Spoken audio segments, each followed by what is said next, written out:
নানা ছিলেন সৈয়দ আব্দুল আজিজ। উনি ডিগ্রি করতে ডাক্তার ছিলেন। একটু আগে দেখলাম জিপি ছিলেন আব্দুল মতিন চৌধুরী। আমার মামা ছিলেন সৈয়দ আব্দুল মতিন, উনিও জিপি ছিলেন। শ্রীমঙ্গলের ডাক্তার মালিক সাহেব, উনি আমার মামা। আসলে উনাদের হাত ধরেই আমাকে আজকে এই পেশায় আসা। তো এখানে আমি কেন আসলাম, আমার ইমিডিয়েট বড় বড় ভাই মঞ্জুর আলম তরফদার, ও ফরেস্ট সিনিয়র রিসার্চ অফিসার ছিল। লাওয়া ছাড়া ছিল তার জোন। সম্মানিত সভাপতি, মানুষ গড়ার কারিগর প্রফেসর মুজিবুর রহমান, তার পাশে বসে আছেন আমাদের ডাক্তার, বিশেষজ্ঞ ডাক্তার হরিপদ্দালাকে আমার বেশ আগে পরিচয় করছে কোভিডের সময়। সম্ভবত কোভিডের সময় আমরা যখন কাজ করতে আসছিলাম তখনই আমাদের সাথে কাজ করে। 1948 সালে ভারত থেকে আসা সিলেটি অঞ্চলের, আসাম অঞ্চলের আমাদের 2 জন সিলেট বৃহত্তর সিলেট অঞ্চলের 2 জন মিলে জালালাবাদের শিশু জন্ম দেন 1948 সালে। 61 সালে সমাজ কল্যাণ মন্ত্রণালয়ের রেজিস্ট্রেশন পত্র হয়। প্রাথমিক কাল থেকে সিলেটের মানুষদের আশ্রয়স্থল। 35 জন সদস্য নির্বাচিত হন বিভিন্ন পদে এবং 6 জন সদস্য ভাগ করে নেওয়া হয়। মোট 41 সদস্য বিশিষ্ট কমিটি হয়। এই কমিটি 2 বছর জালালাবাদ সেবা কার্যক্রম পরিচালনা করে।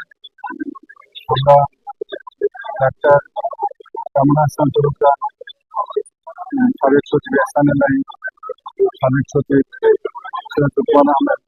আজকের যে অনুষ্ঠানটা বা এখানে যে আমরা অনেকেই হয়তো জানতাম না যে আমাদের এই বৃহত্তর সিলেটে বা জালালাবাদের শিশুর সাথে সংযুক্ত রয়েছেন এত গুণীজন রয়েছেন।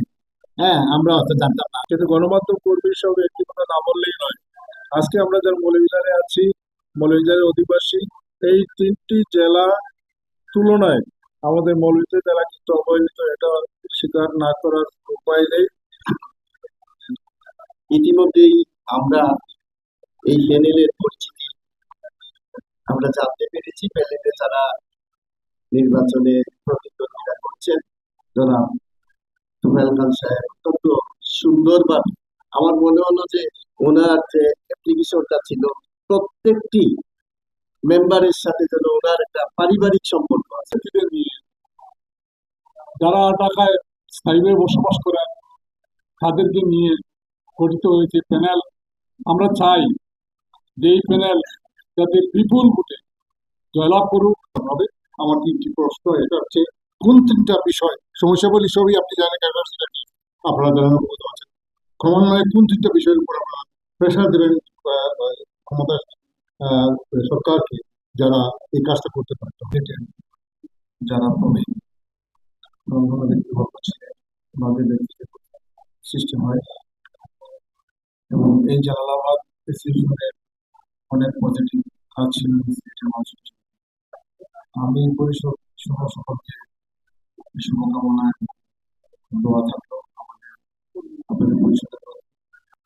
আমি যেটুকু শুনেছি পরিচিতিতে প্রত্যেকেই যোগ্য, এবং আমরা আশা করি আমরা যারা ভোটার প্রত্যেকেই আমরা তাদেরকে ভোট দেবো এবং নির্বাচিত করবো। যদি এই প্যানেল নির্বাচিত হয়, আশা করি যে আমাদের যে সমস্ত সমস্যা আছে তারা একটু কাজ করবেন।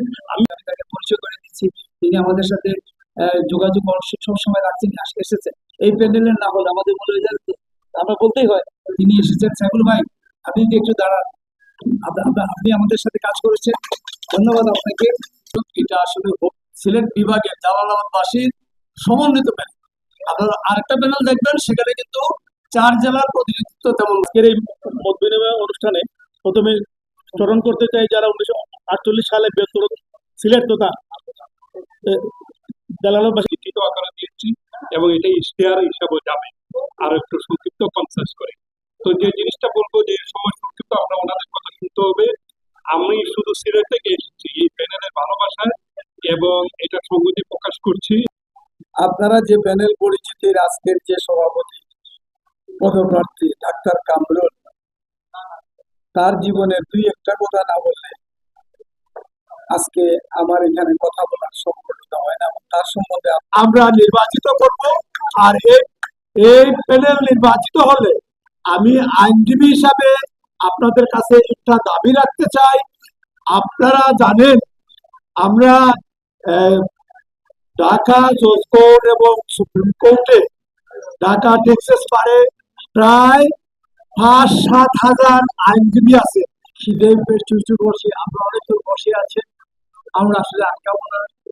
আমরা চাই যে পরিবর্তনের অঙ্গীকার নিয়ে এই যে আজকে যে পরিষদ ঘুরছে, আমরা সবাই আমাদের অকুণ্ঠ সমর্থন ব্যক্ত করি। আমিরের শেরওয়ানিগুলো অতীতের রাজা বাদশাহরা পরতেন। বিয়ে করার আনন্দই আলাদা।